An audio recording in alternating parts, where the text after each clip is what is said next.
Hello, welcome to Flight Past. This is Simon. We're in the Huey. We're over South Belgium, and down below us here is the battlefield of Quatre Bras, and we are today following Wellington's retreat from this place, which you see just to the north of the helicopter, up towards Genappe in the north there, as we follow Wellington's retreat on the 17th of June 1815. If you love history, I love flying, and this is the stream for you. We use the Huey to check out some of these battlefields and see what the people of the day could see and how that affects the decisions made.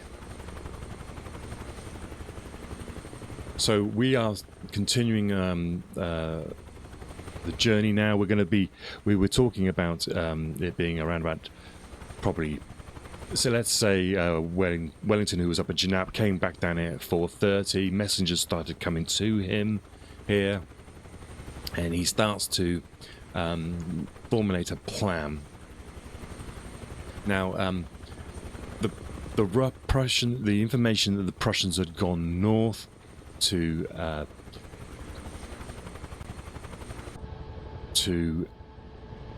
Wavre was key to what Wellington does next. Wellington's army is spread out. We're talking, let's just pause here. I'll get the map out and we can show you the area that he's trying to concentrate his forces from. And it's essentially we're talking his forces are anywhere from Mons, Ath, Ninove,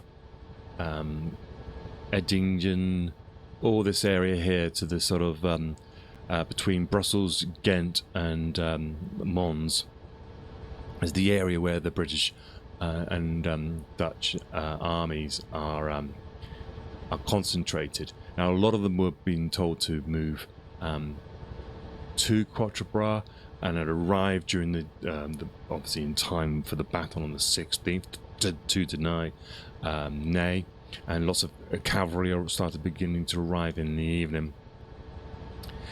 So we've basically now got the army of the of Wellington in this area here, just to the around and to the north of the crossroads of Quatre Bras. So with the news that the Prussians have moved to this number 5 here, he now makes the decision to move to this position here, number 6, which is Mont St Jean, and there is there's a ridge that runs east-west here. And as we pointed out in the last chapter, it's likely that the British had mapped out this area in quite detail. The British Signal Corps had been operating around here and had established where the best places were to launch a defence.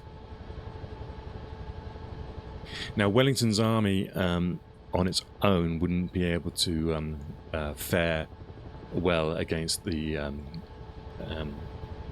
French numerical supremacy. Now, Grouchy did take 2 corps. He had Van Dam's and Girard's and a number of elements of cavalry. Probably in the region of maybe at least a third of the army was gone with Grouchy. Ney had another 2 corps. He had Rails and d'Erlon's corps. And Napoleon had the Imperial Guard, which was essentially a corps in itself. So Wellington's army would be outnumbered if he didn't get any reinforcements. But one thing he couldn't do is stay where he is at Quatre Bras. The position might be, I believe, quite good if you're trying to face up to an army coming from the south, like Ney was doing on the previous day. There's a number of features very similar to the Battle of Waterloo's features, with a farmhouse situated in the centre, and some features like a village on the left and woods on the right, and with a slight reverse slope to protect from artillery. But knowing that the Imperial Guard or the Napoleon might come on his flank meant that the position wasn't tenable, so he had to pull back and buy himself time and buy the Prussians time to reorganize.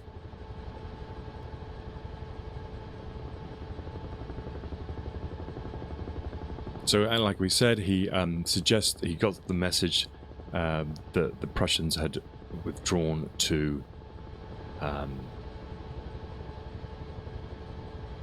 Wavre, and he sends the message back that he is now going back to Mont St Jean, and he'll basically says, if you come to me here at Mont St Jean with at least one corps, then I will face Napoleon there.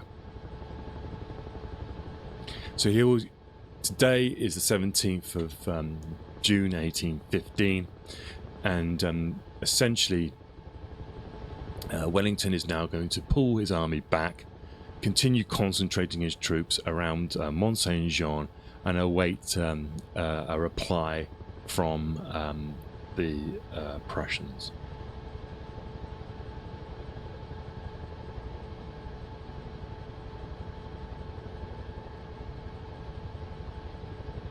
Now, he's got a problem, essentially, early on, and that is, with that decision in mind, is how to organize the retreat. He needed time for the troops to recuperate from the previous night's exertions, but he was fearful. He was fearful that the reports were that he felt that if he would press these troops too quickly to move, many of the Dutch-Belgium troops may just desert. Now, whether this is true or not, or is a bit of a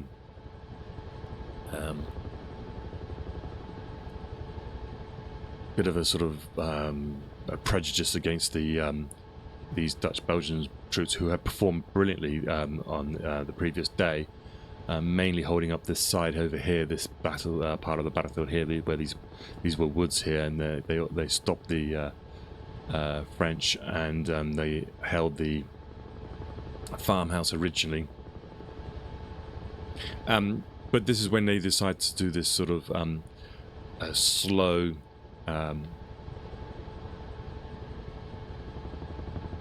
withdrawal. And remember, there were still troops arriving down this road, the Vels Road. If we just spin around here,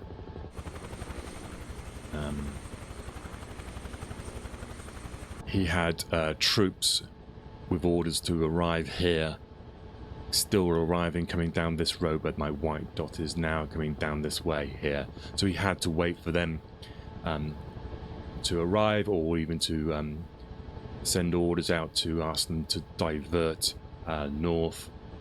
And we could probably, if we just head over this way, we may see some of these smaller roads may have been used to divert the troops away from Quatre Bras and up to the north.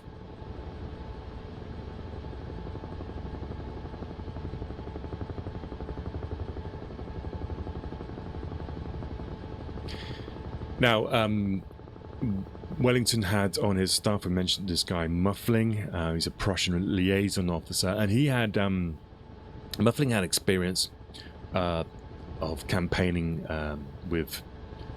against Napoleon in 1813 and 1814. And he writes in his dispatches, he said that the question arose whether the Duke should make his troops, weary with their preceding day's march, break up at once, or first let them rest and cook. And he preferred the latter, but was apprehensive that his rear guard might be involved in severe fighting. He says, I could not share this apprehension. The enemy only bivouacked on the 16th, the previous day, in the dusk of the evening, and in such cases it was always Napoleon's custom in the wars of Germany to allow his troops first to cook and to break up at about 10 o'clock in the morning.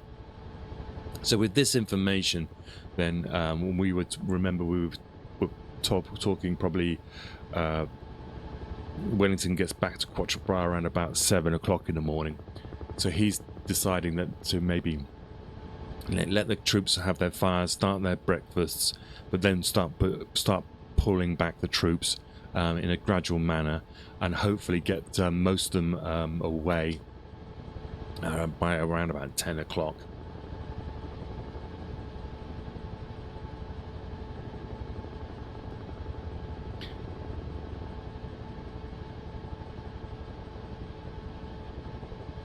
Now the French have this what Muffling described as a right to rest.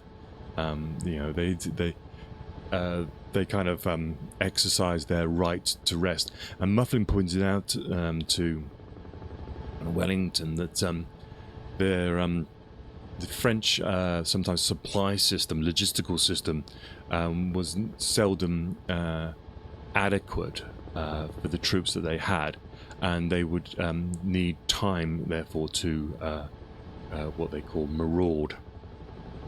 So basically they're going to go off and try and catch their breakfasts.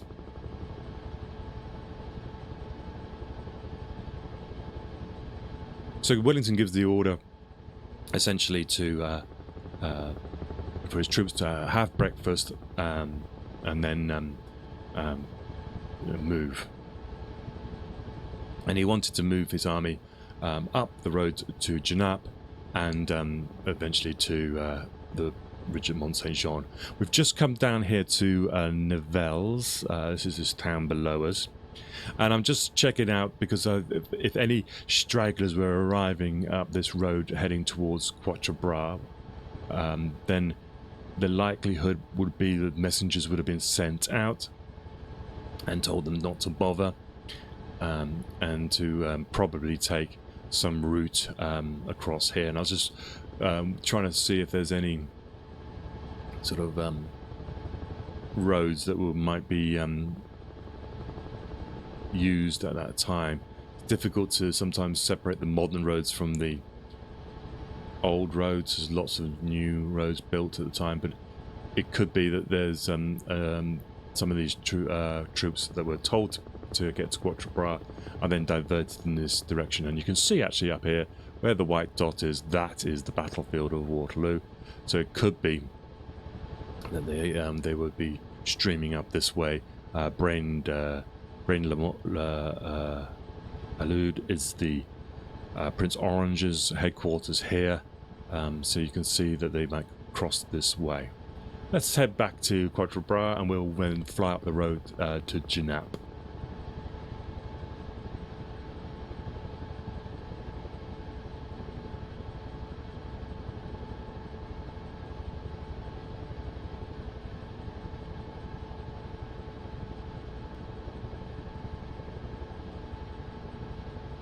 Now, one thing I do get is there's an order that was sent out at the same time, supposedly, that mentions a minor force that Wellington sent out to a place called Tubize and Hal. I'm just going to pause here and then we're going to see if I can find that on the map.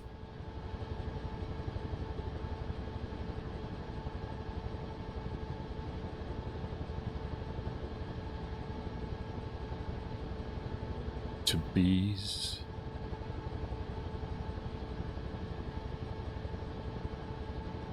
Can anyone see Tubize? Now, the context of the message was: there's a minor force was sent to Tubize and Hal to the west of this position as a hindrance to any outflanking maneuver. And that suggests to me it was in context with the retreat back to Mont St Jean via the road via Genappe and those on either side. So this is the road to Genappe, the road on either side. Small forces.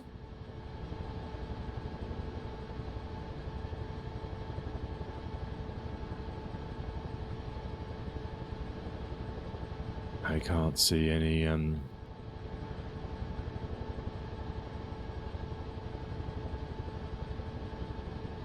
can't see any place called, I mean, Hal is there's Hal. Okay, that's Hal, I think. Okay, there's Tabiz and Hal. So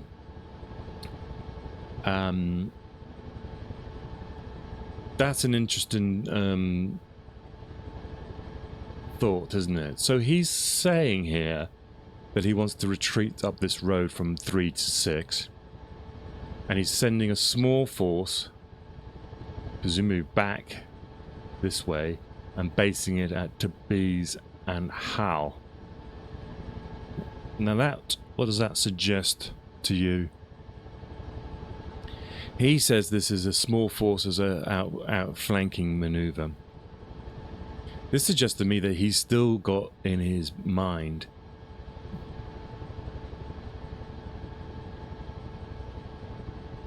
that the French are going to attack from Mont.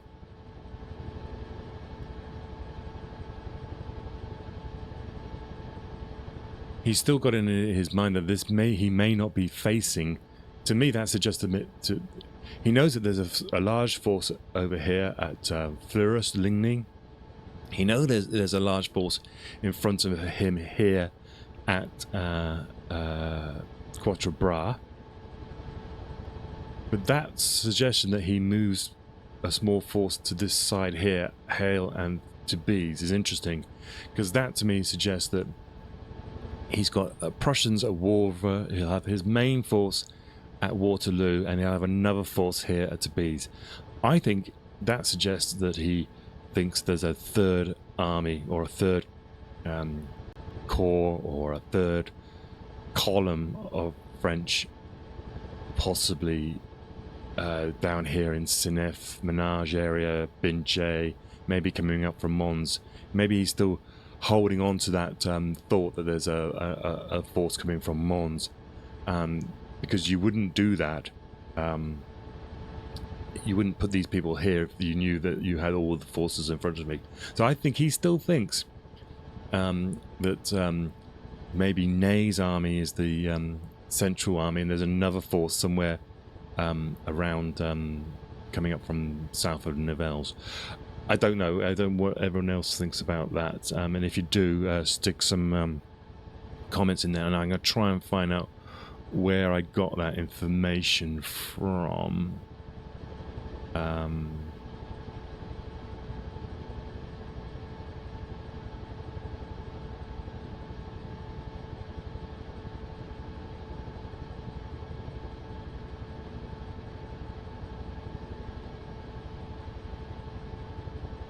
I'll have to look at my sources there. I don't think I wrote it down.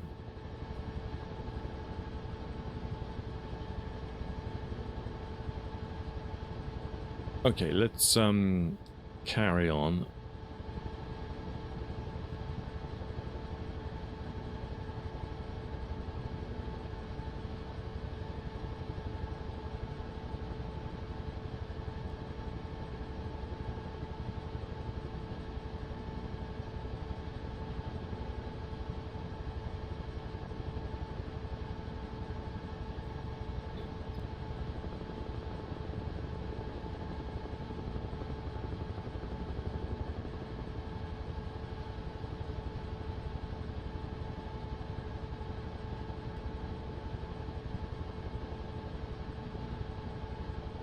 Okay, so we are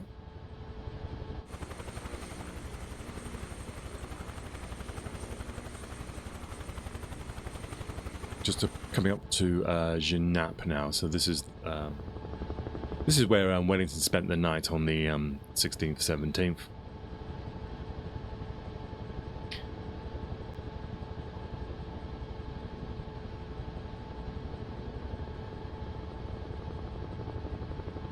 Just going to head back actually quickly to Quatre Bras, just to say he sets up a line, by the way,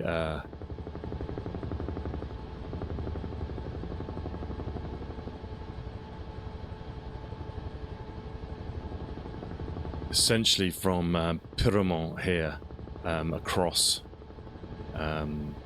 It's a thin line, just to sort of suggest that the whole army is there, and it's stretched from Pyramont to the farmhouse on the right-hand side. So he's essentially trying to suggest to the French that he's holding the position and that he will be engaging again that day.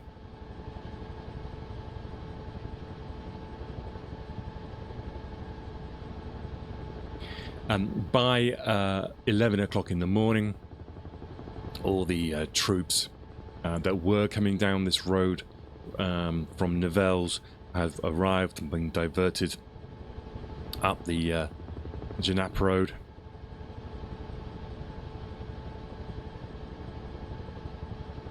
And it's believed that Wellington supervised this disengagement, and he used basically the Cook's and Alton's divisions along with the 95th Rifles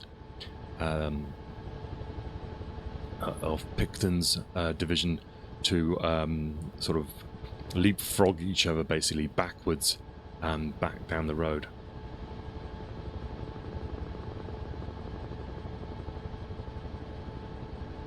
And the total disengagement at Quatre Bras occurs by around about 2 o'clock in the afternoon.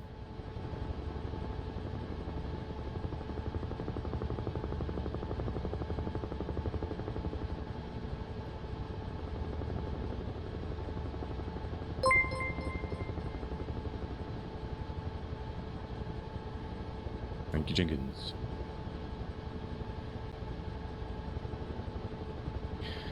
So what essentially happens then is that the what is left here at Quatre Bras is a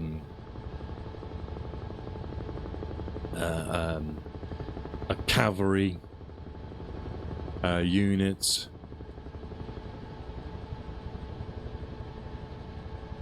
and some horse artillery. So they will be the rear guard of the army as they fall back.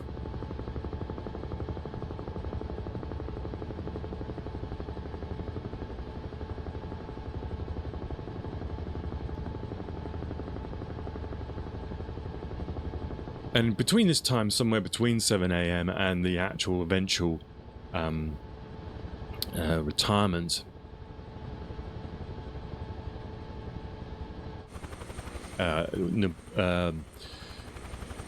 Major General Sir Hussey Vivian wrote in his letter 1839, he says that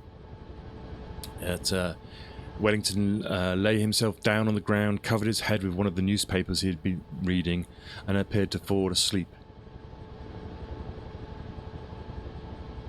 And in this way he remained some time. And when he again rose and mounted his horse and rode down the field in front of Quatre Bras a little distance, and looked through his glass, and I perfectly well remember his expressing his astonishment at the perfectly quiet enemy, and he say it was not at all possible that they might be retreating.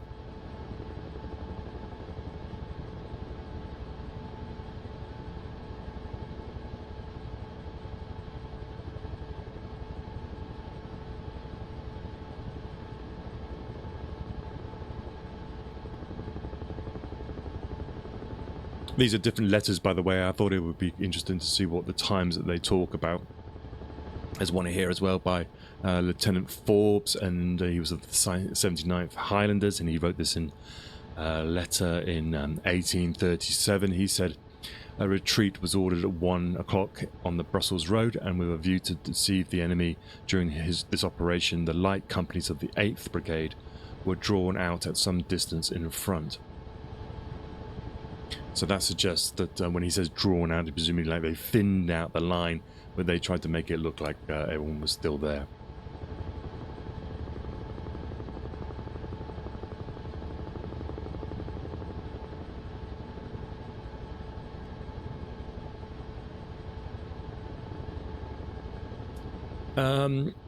What else is going on this day? We've got a report from a Miss Charlotte Eaton. We're just coming over the battlefield here right now. And she woke up at 4 o'clock in the morning, and I mentioned this because she says in a letter, she said, I again got up at a little after 4 o'clock. What a different sight from the morning before. An uninterrupted chain of carts going helter-skelter. Cars with wounded soldiers. Belgian regiments seemed to be without any discipline or control, all pouring into the town. Wounded soldiers lying on the pavement, having got as far as the town but unable to crawl further. The dismay was abysmal. And that is the scene that was met on the 17th of June. So these are wounded troops arriving in Belgium on the 17th from the battle on the 16th. She also mentions, by the way, the weather, which she says is fine at 4 o'clock in the morning.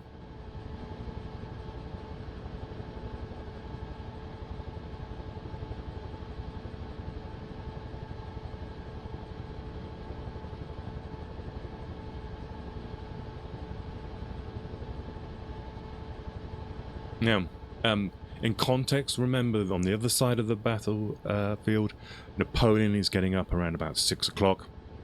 He comes down for breakfast, and he receives a report from Pajul, his commander of cavalry, who is ordered to follow the Prussian retreat, and that report suggests that the Prussians were retreating towards Liège and Namur. And this is where the Pajul has basically mistaken the deserting 8,000 Prussians for a corps of organised troops. So at breakfast then, Napoleon is sends a message basically out to Ney to report on the previous day's action at Quatre Bras. And this is when Napoleon will give his orders out to Grouchy to take some of his two of his corps out and follow the Prussians.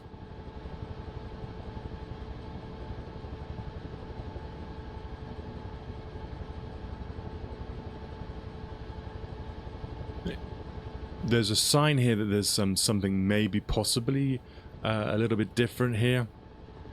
It's believed that Grouchy, when he comes to receive his orders from Napoleon, is asked to accompany him to visit the battlefield of Ligny. It's not something that he normally did.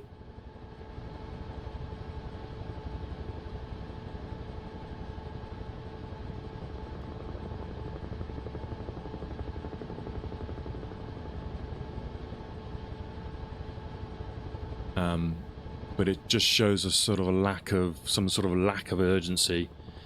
It doesn't sound like the old Napoleon. He would have probably ordered a vigorous pursuit early on, and because he's now got wrong information, and the pursuit is now going to be in the wrong way.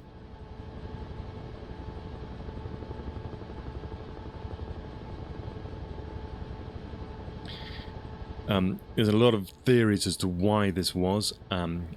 One theory suggests that Napoleon was basically just lacking sleep, and that he wasn't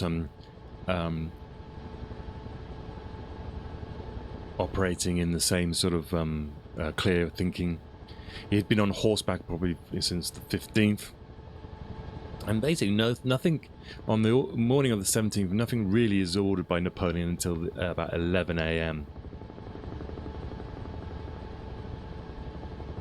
There's also a theory, because remember, right at the end of the Battle of Ligny, Napoleon had retired and he had refused to see some of his officers. And there's another theory that he suffered from, I believe it's something called, I'm going to get this wrong, acromegaly. It's a disease of the pituitary gland. And one of these, the symptoms is supposed to be fits of lassitudes and spasms of over-optimism. So, possible. It's something that affects men in middle age.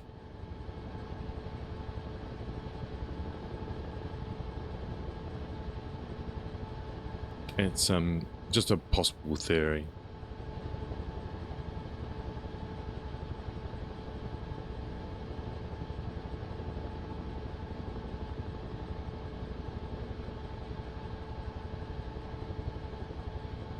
Victor Hugo of Les Miserables fame says, was the evident physical decline of Napoleon accompanied at this time by a corresponding mental decline? Had his 20 years of war worn out the sword as well as the sheath, the soul as well as the body? Was the veteran injuriously felt in the captain? In a word, was that genius, as many considerable historians have thought, under an eclipse? Had he put out on a frenzy to disguise his enfeeblement from himself, or did he begin to waver and be bewildered by a random blast? Was he becoming a grave fault in a general careless of danger, in that class of material great men who may be called the giants of action? Is there an age when their genius becomes short-sighted?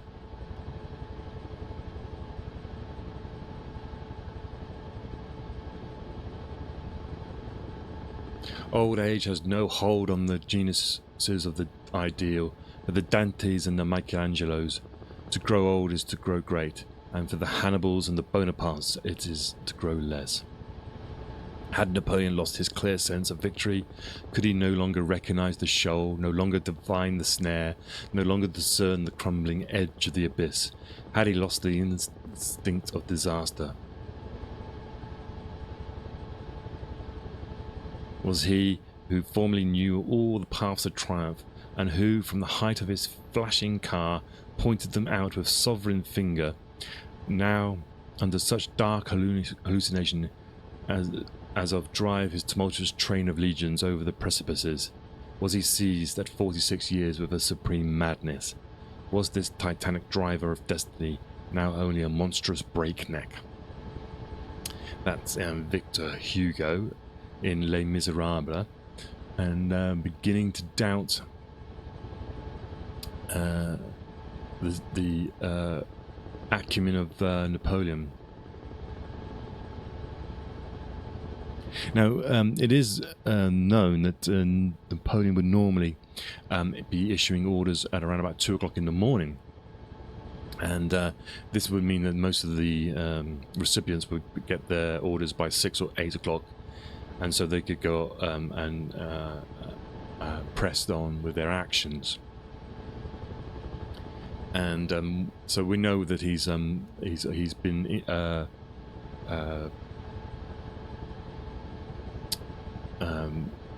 slow on this morning of all mornings.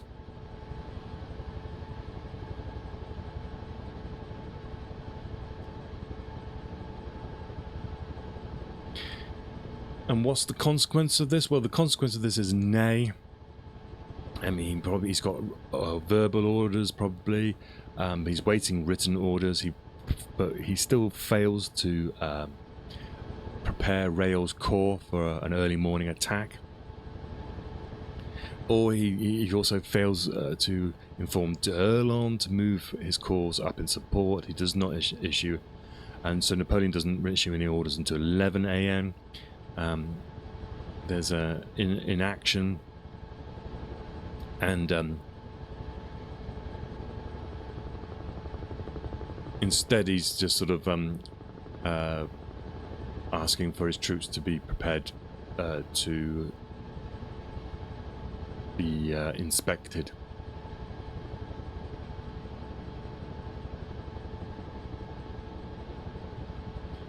He has sent Ney his account of what's happened at Ligny.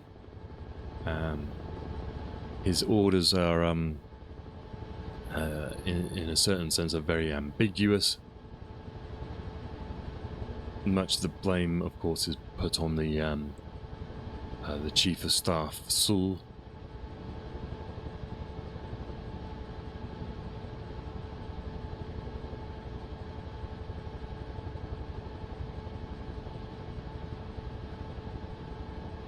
And we will end this one here, and we'll go have a quick break. And when we come back, we'll look at